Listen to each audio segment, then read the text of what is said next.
I got it here. Okay, so off we go, heading for Chicagoland to attend the conference for the Center for Photography and Art. As usual, I bolted out of New Jersey and made almost a straight drive directly to Eastern Ohio for dinner because the first stop has to be Skyline Chili. I got a four-way onion and then two cheese cones. Had to do that. Fortunately, there's a Skyline just off I-80 if I go out the Northway. There's a Skyline just off I-70 if I go through the center of Ohio. So it's got me covered. Anyhow, did a straight through drive other than dinner because I was heading for Detroit for Michigan Central Station's opening. It actually opened a few days previous. Now, we're going to go back in time here for a second. My first visit to Michigan Central was back in 2013. The Maroon family had the station, and they were just beginning to secure it with razor wire. They had planted some flowers out front. They own the Ambassador Bridge, and they had bought the station for future development, but then didn't do a whole lot with it. And the city was getting pretty mad at them. So they were doing a few things to it. They actually wound up replacing all those windows, which Ford went ahead and replaced again because the windows that the Maroons put in were pretty cheap and not quite weather tight. But it was a start. So that's how MCS looked in 2013. When I got there 2 weeks ago from tonight, it looked like this. It had just they just had the gala concert a few days earlier, and they were doing daily tours through the station. But you had to get a ticket in advance for it. It was free, which I did. But I got to Detroit in time to do a few blue hour shots of the station at night. It's quite the restoration project. We'll come back to Michigan Central in just a few minutes. Next morning, because my tour wasn't until noon, I went out onto the streets of Detroit on Woodward Avenue up by the Amtrak station and did their Q-line streetcars. It had been pouring rain that morning, but the rain had stopped. It was beginning to clear off. This is looking towards downtown Detroit.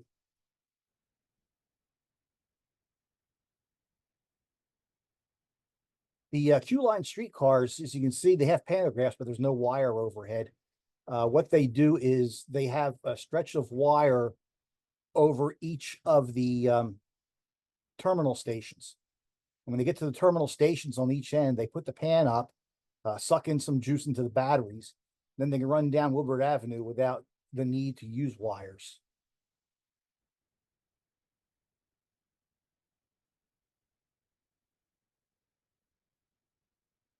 And as far as I know, the service is free. I didn't actually try to get on.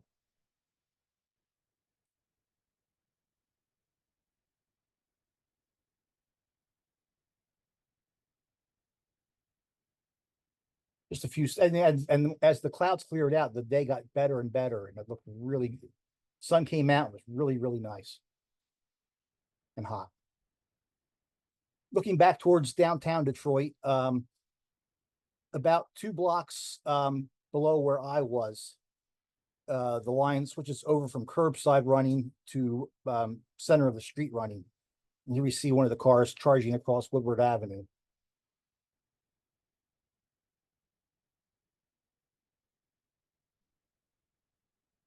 And then into Michigan Central. Now, this is a shot taken in 2018 when I toured the station. This is what it looked like coming in from the trolley entrance. The trolleys didn't serve the front door, they served a side door.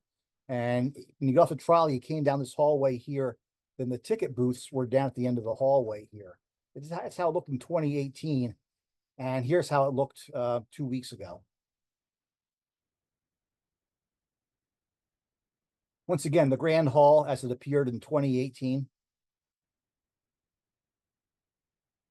And the Grand Hall today.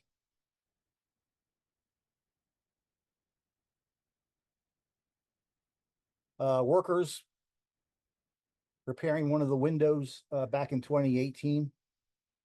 And that same window as it appears now.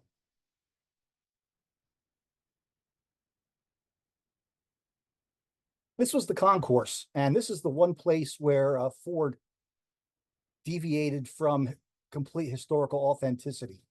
Um, During when the station was built, a translucent ceiling was actually put in between the concourse here and the metalwork above. Ford wanted to leave that metalwork exposed. So here's how it appeared in 2018 and how it looks now.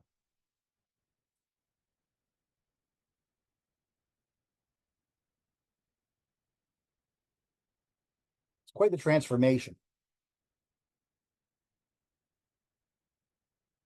The previous day, I had heard that the station was absolutely mobbed. Well, I was on the first tour, and they let in 100 people at a time.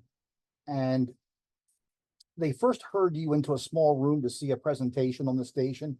Well, I kind of like ignored that, and I ran immediately out into the main concourse and the main waiting room and got some shots before a lot of people came in. Fortunately, with the first tour, the building never really filled up while I was there. It was actually pretty open for photos. Piece of artwork in the concourse. Another view of the main hall back in 2018. Notice a little door at the end of the wall there, and there's that same door in the same place as it looks now.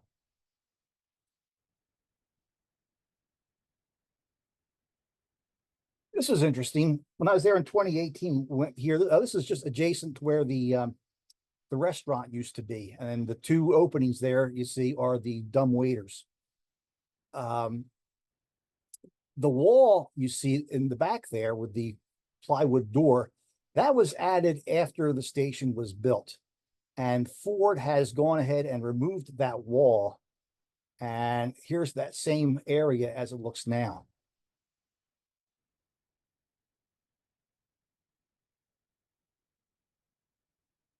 This is the carriage clock. On the opposite side of the streetcar entrance was where the carriages came in. And the carriage clock was over top of that, where the carriages pulled up under the portico. When the station started to be stripped for parts, for metal, by vandals, the carriage clock vanished.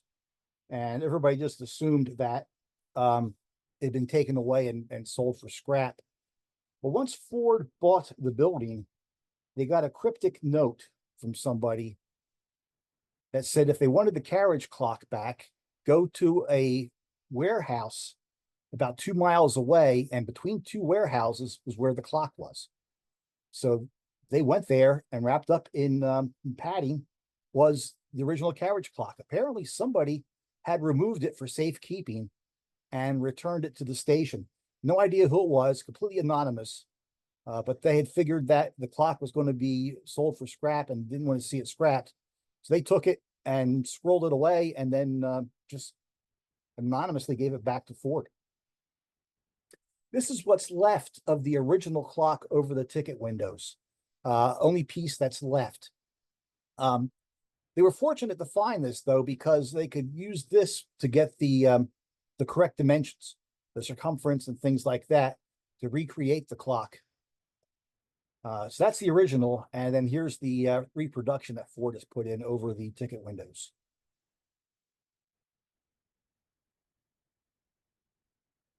An original baggage cart hauler is on display there.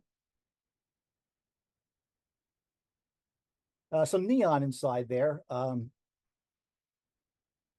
Old Ford neon sign. And then Nothing Stops Detroit. Now I'm kind of interested in the concert listing behind it. There's some interesting acts there. Looks like the Notorious Johnnies, When People Were Shorter, Lived Near the Water, and my personal favorite, Goober and the Peas. By the way, if anybody has any comments or questions, feel free to chime in. Just to hit your space bar on your computer to unmute yourself, and feel free to jump in. Ford put in this little wavy history timeline as you came in from the little show they gave, the slideshow. into the main hall, you could walk along and see this timeline of Michigan Central Station. And then because graffiti was part of the station's history, Ford has kept one entranceway with the graffiti still on it. Just a small part, but because the station was so iconic as a with all the graffiti way during the 90s and the 2000s, it's just part of the history, so they kept it. From there, I went on to pushing west, stopped off in Jackson, Michigan, where the Amtrak station still boasts the pointless arrow on its sign out front. Here's the Jackson station. From what I've heard, this is the oldest existing station still served by Amtrak. The door still features the pointless arrow, at least most of it. The red is gone. And inside, the ticket window is there. The waiting room, the other direction. And at the far end of the waiting room is this mural featuring a turbo train.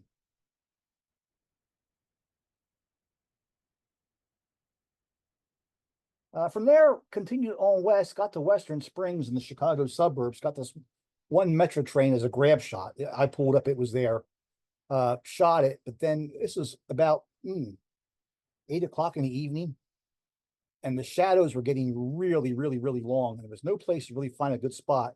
And I had a couple of long days, and I still had a little ways to go. So from here, I just headed up to my motel near Lake Forest for the evening. The next day, heading from my motel out to the Illinois Railway Museum, where the conference started, had to go past the Morris Cheese Castle. Went in and got some cheese. They also have some really cool exotic sodas. So I bought a caramel root beer. That was kind of interesting. But that was a cool stuff. Of course, you're in Wisconsin here, so you got to have cheese.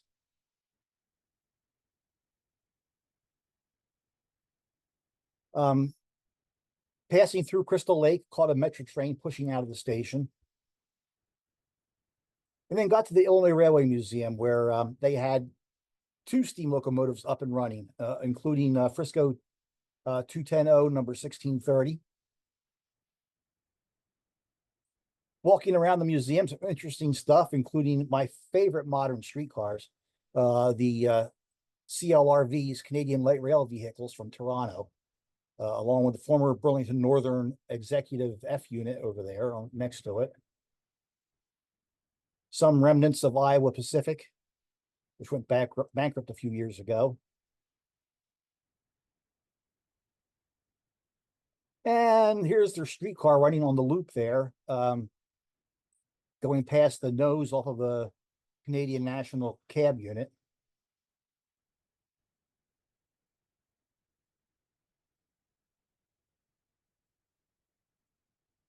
And here's the streetcar going by the 1630. And there's Chicago, Aura, and Elgin interurbans also going by the 1630. A lot of stuff going on this day. There's Shea number 5. That was the other steam engine that was running on this day. And the interurbans coming back. The main line runs about 4.5 miles out from the museum grounds. About 2/3 of the way out, there's a passing siding. They ran 1630 out there for some photography. And it was joined by the Shea. And then they ran a photo freight with a Rock Island Jeep. This is actually going away. It's pushing back past the searchlight signal here. And then here it comes forward. It's actually, you see it's patched for Chicago and Northwestern. They had done that because the CNNW Historical Society had been in town just a couple of weeks earlier. And meeting the Elgin cars.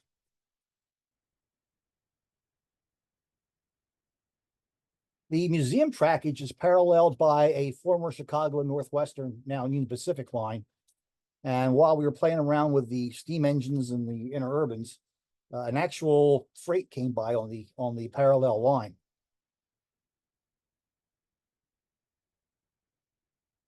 And here come the interurban cars back to take the passengers back from the passing siding where we've been doing photography back to the museum grounds.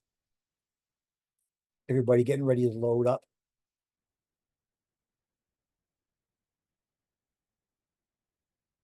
And 16:30 being put away for the night.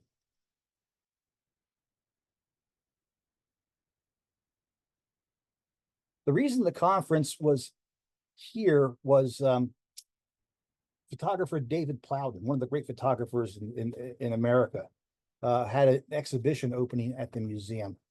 I did this panoramic shot of some of the lineup there. Snowplow, AEM7 caboose, and a UP turbine. Like a 18 photo panoramic I stitched together. Well, Lightroom stitched it together. I just took the pictures. Anyhow, here's David Plowden being interviewed by CRPNA's Scott Lotus, the executive director. Plowden, even though he's renowned for a lot of his industrial scapes, got to start shooting steam locomotives. He had a real passion for steam locomotives, and he told many wonderful stories on this evening about his photography. He doesn't get out very much anymore because of some infirmities. And you could tell, though, he's having the time of his life. He really enjoyed being back out again and seeing everybody and talking to people and telling the stories. Here we see a coast-to-coast gathering of great photographers. On the left is Orrin Hellbach from Pennsylvania, David Plowden from Illinois. Then taking the photo of Orrin and David is Ted Benson from California. And then thanks to Orrin Hellbach, I got this photo here of myself and David together. Really a great guy. Real fun to talk to. The next day was the conference, the Conversations Conference at Lake Forest University. I'm not going to go into a lot of detail on this, but this is the executive director, Scott Lotus, and L. Ron Lawrence from California getting ready to get the show started. The highlight of the conference was this presentation by Tom Brown, who gave an incredible presentation on stock car trains. But he covered not only the trains, but everything that went on from getting the cattle ready at the ranch to loading the cattle onto the train, clear through to taking the cattle off the train and to the auction house and of the auction. Just an incredible, incredible story with plenty of tremendous photographs to go with it. Another highlight of the conference was seeing what the CRPNA's collections now hold. Here we see Heather Sontag of CRPNA showing some stuff from the Richard Steinheimer collection.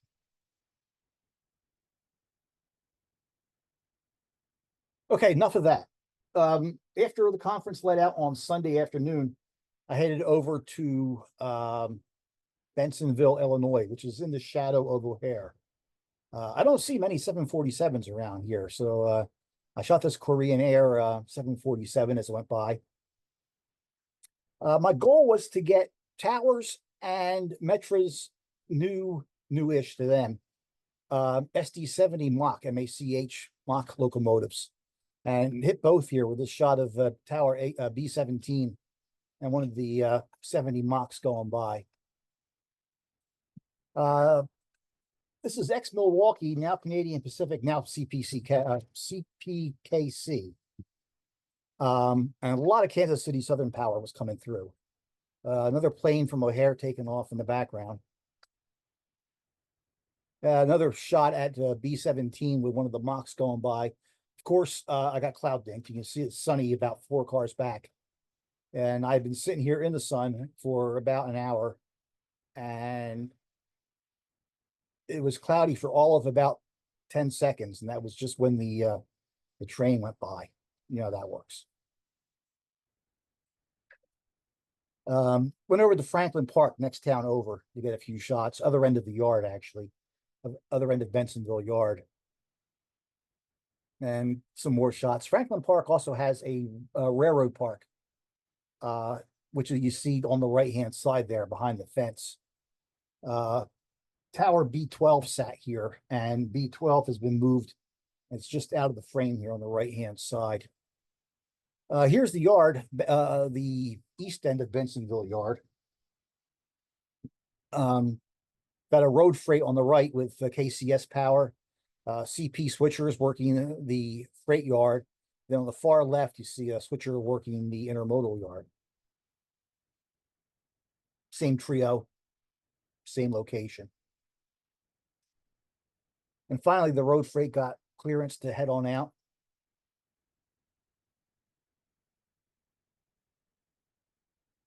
Here's Tower B12. It's been moved back from the tracks. It sat about maybe a quarter mile, half mile further east at a diamond. Actually, at this diamond here, one of the mock units crossing over.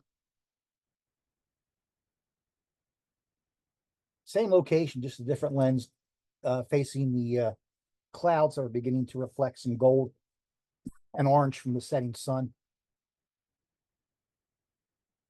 Same train, wider lens crossing over the diamond.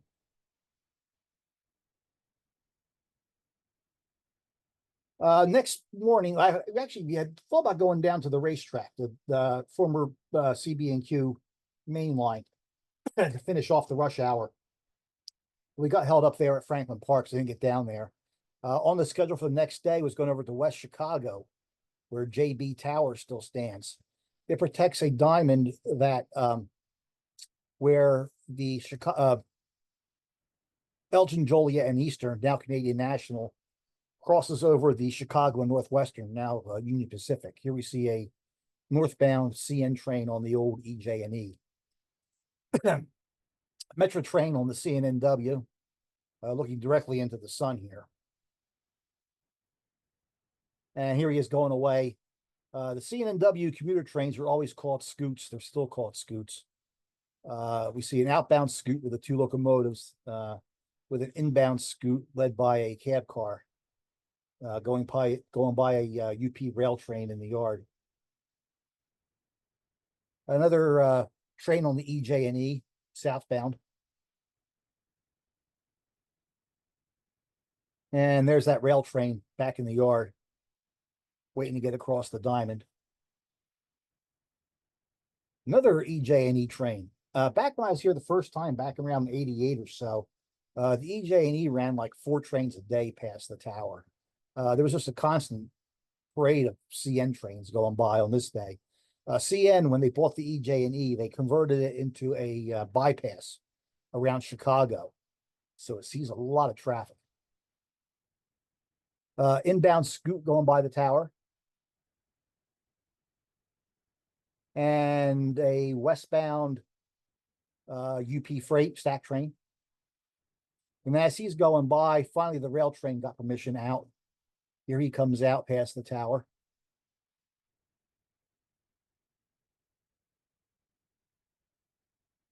Way too hot of a day to be doing this kind of a job. It was up into the 90s already, and we're only at about 11 in the morning, 10 in the morning, actually. Went a little further east and got the rail train out on the road.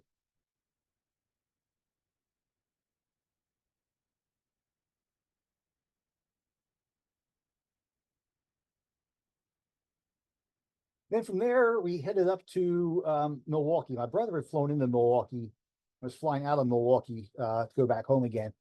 So on the way to Milwaukee, we stopped at Sturtevant, where I got this shot here of a northbound Canadian Pacific CPKC train on this former Soo Line trackage.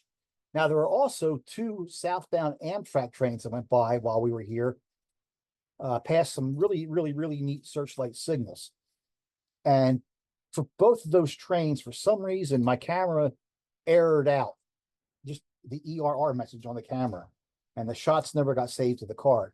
I don't know what happened. I looked for the shots on the card, hoping they were somewhere besides where they get normally saved on the card, but all the shots were still numbered consecutively uh, on the card, completely bypassing the shots I lost. I never got those shots. So of course, being the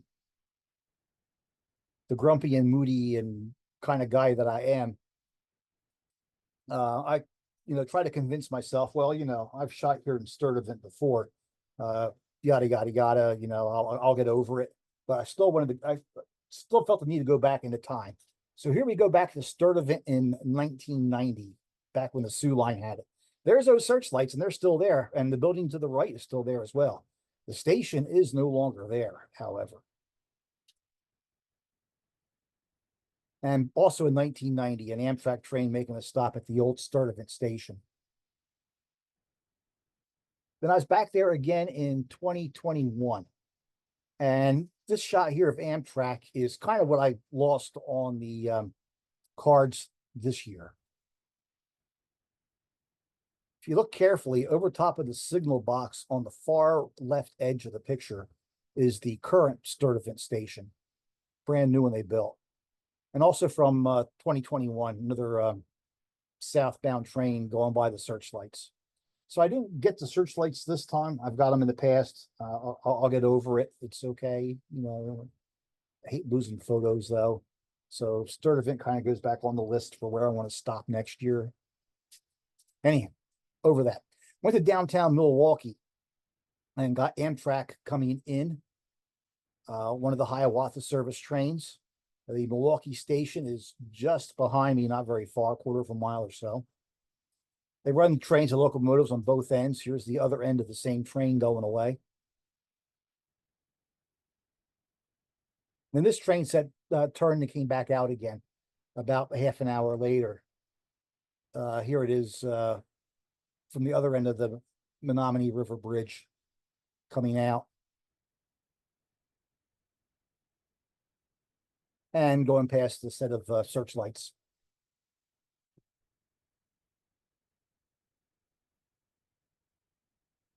Dropped my brother off at the airport, and then I had thought about going down and checking out the old Pullman plant down on the south side of Chicago. But it was a weekday and traffic was heavy through Chicago. And my other option was, well, I could just, go and find a nice place to camp out and let rush hour die down. And what better place to go camp out and do that than Kenosha, Wisconsin. Here we see the lighthouse at the end of the Kenosha Pier. And then further out is a hot water heater light out on the breakwater. But another view of the lighthouse.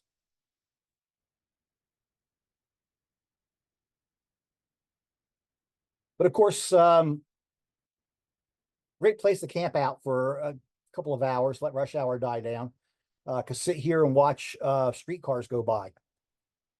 Kenosha has 4 ex-Toronto cars, all painted for different transit systems in North America, and 1 SEPTA PCC. Obviously, on this particular day here, the ex-Toronto car painted for Toronto was the one that was out. So I just did several shots here. They ran every 20 minutes or so. The sculpture on the left is called Hole in the Heart. I try to get cute with that later on. You'll see that in a minute.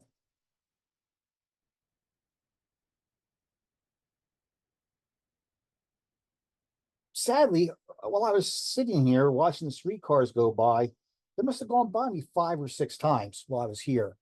And I saw a grand total of 3 passengers on the car total for the 6 trips.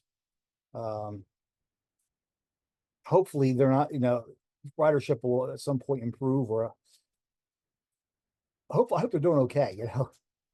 Here's a view of the entire harbor. The Kenosha lighthouse, along with 2 hot water heater lights protecting the inlet here. Of course, stupid me didn't check the lighthouse map, And if I had turned 90 degrees from where I was standing right here to my left, there's another lighthouse sitting right there, kind of set back just a little bit, that I completely missed. So next time I'm in Kenosha, I'll check that out. Here I am getting cute with that hole in the heart sculpture. I tried shooting through the hole in the heart. Don't know if that's really a good shot or not. But you know, I had to try something.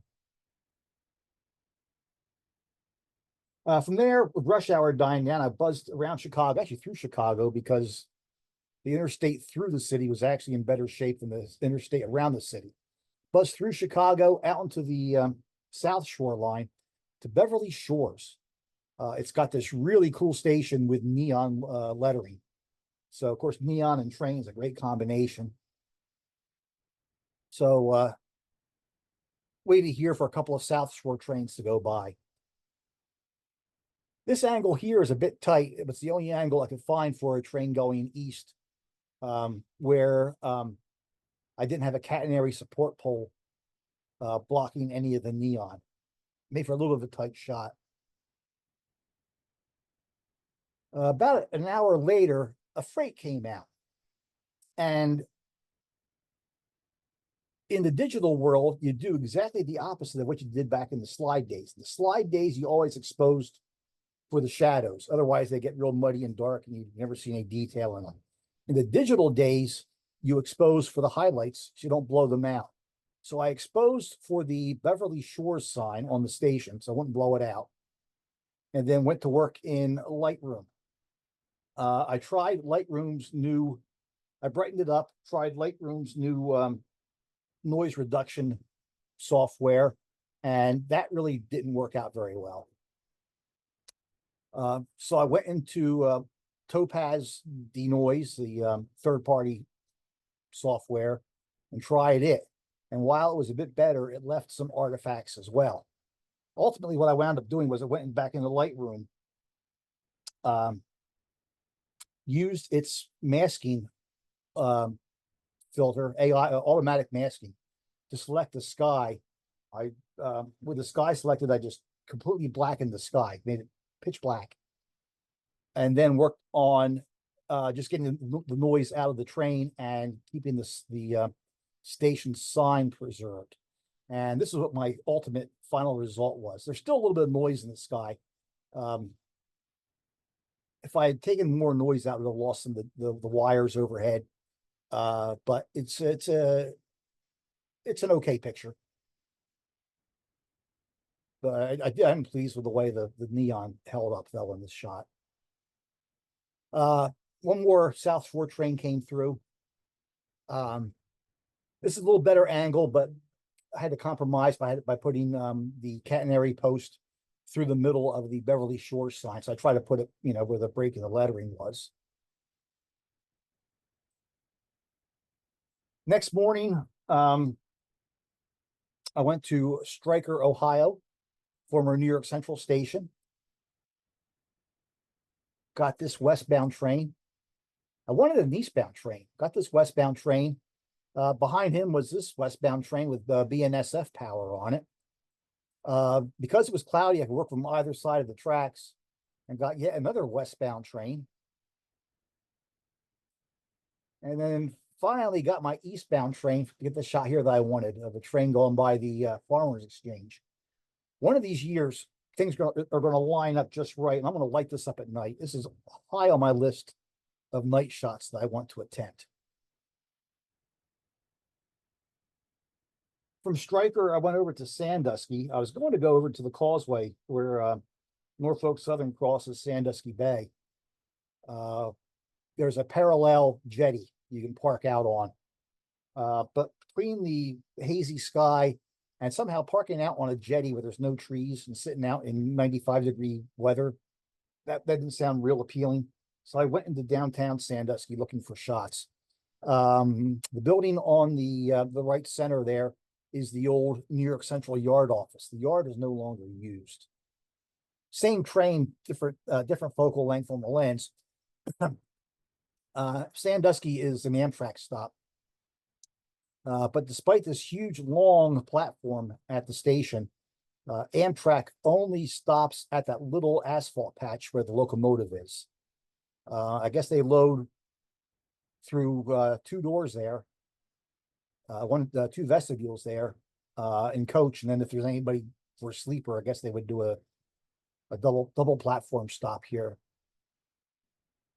Went around to the other side of the yard and got this shot. Once again, it's the next New York Central station.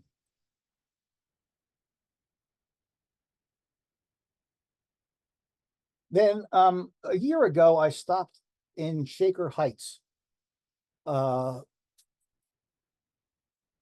Cleveland's RTA. Shaker Heights is a town that was built by the Van Swerigen brothers of the Nickel Plate Road fame. They wanted a place where their employees could live outside of Cleveland with easy transit into Cleveland. So they built the Shaker Heights Rapid Transit.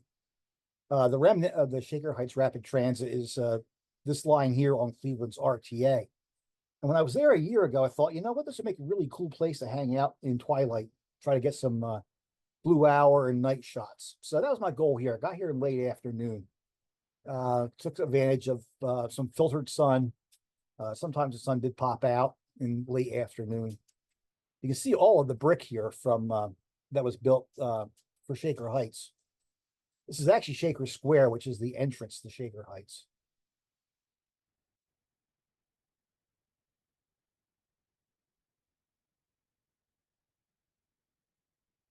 Just beyond where that car is sitting, the line split. Van Aken Avenue and then Green Road, Green Line Avenue, something escapes me right now for some reason. Green Road, thank you. So service through the Shaker Square station is every 15 minutes, but beyond here is every half hour because the line splits. And here's the Shaker Square station. So the shot I had pictured was on the Van Aken line with this building in the background. All this brickwork had really intrigued me when I was there a year ago. So it's getting a little bit darker. You see the lights are beginning to show up on the on these RTA cars. Now, when you're in Cleveland on almost the longest day of the year, the sun doesn't set until a little past 9 o'clock.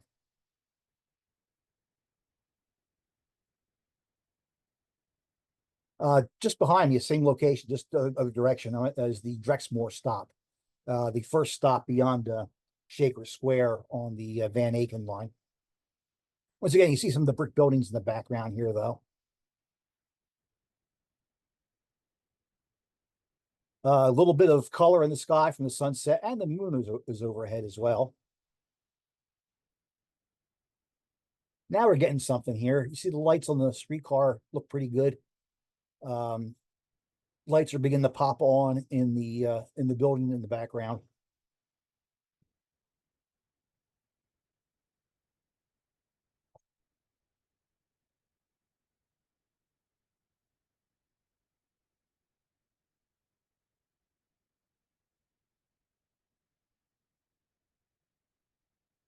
Now we're getting to the blue hour. And this is kind of what I was going for.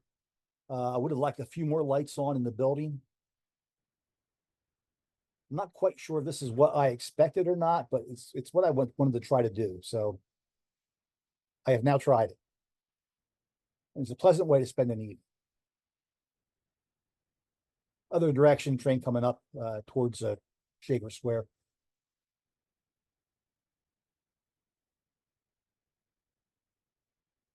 Next morning, I went to Berea Tower. I wound up staying like 7 minutes away from Berea.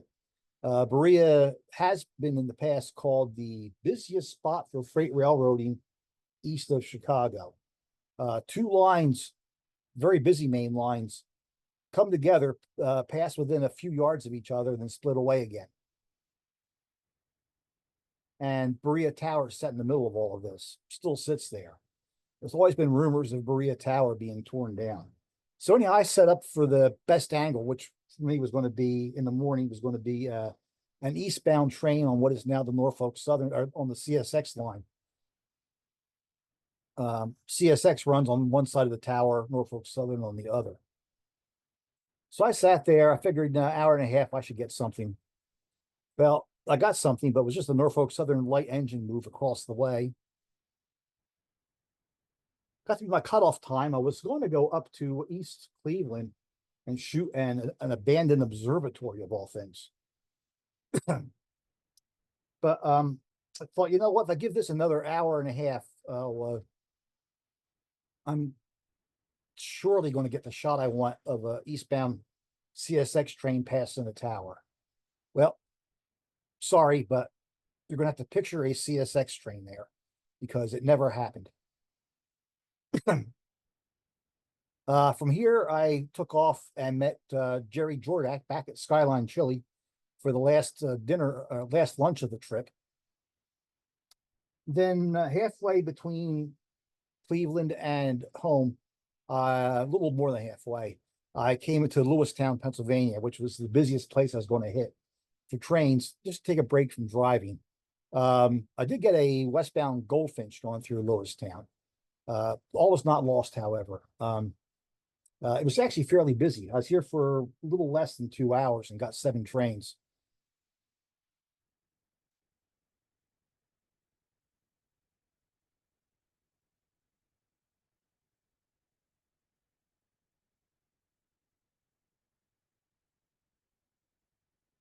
Lewistown is also an Amtrak stop, but like Sandusky, the nice big long platform is not used by Amtrak. Um, if you look just behind the Lewis signal box there, you'll see a brownish building beyond it. That is the Amtrak station. And like Sandusky, it's got a platform that is good for loading 2 adjacent vestibules.